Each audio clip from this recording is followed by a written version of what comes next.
નમસ્કાર દર્શક મિત્રો, હું નવીન મહેતા ન્યૂઝ ઓફ કચ્છમાં આપનું સ્વાગત કરું છું। આજે 16 જૂન 2025 જોઈએ આજના સમાચાર। ભુજમાં હિટ એન્ડ રન જેવો કિસ્સો।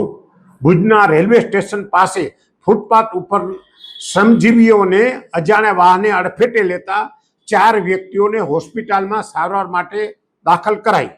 ગત બપોરે ભુજના રેલવે મથક પાસે સાઈડમાં બેઠેલા શ્રમજીવી પર અજાણી વાહન ચડી આવતા 2 બાળક અને 2 મહિલા ઘાયલ થયા હતા। આ હિટ એન્ડ રન જેવા લાગતા બનાવ અંગે મળેલી વિગતો મુજબ અમદાવાદના મણિનગર બાજુથી મજૂરી અર્થે આવેલા શ્રમજીવીઓ રેલવે મથકની બહાર ફૂટપાથ ઉપર બેઠા હતા।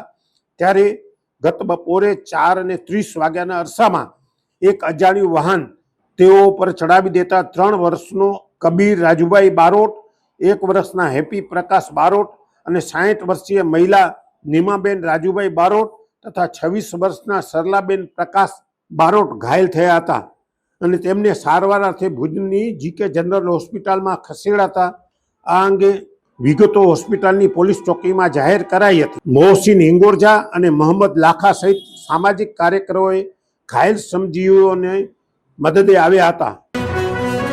સોફ Kutch power by Opal electronics, LG best soap, Vijaynagar road Bhuj, Rambag road Adipur. Power by KC jewellers, latest fashion ડિઝાઇનના ઓર્નામેન્ટ્સનો વિશ્વાસપાત્ર શોરૂમ, હોસ્પિટલ રોડ ભુજ। દર્શક મિત્રો, આ હતા આજના સમાચાર। આવતીકાલે ફરી મળીશું, ત્યાં સુધી મને રજા આપશો। નમસ્કાર।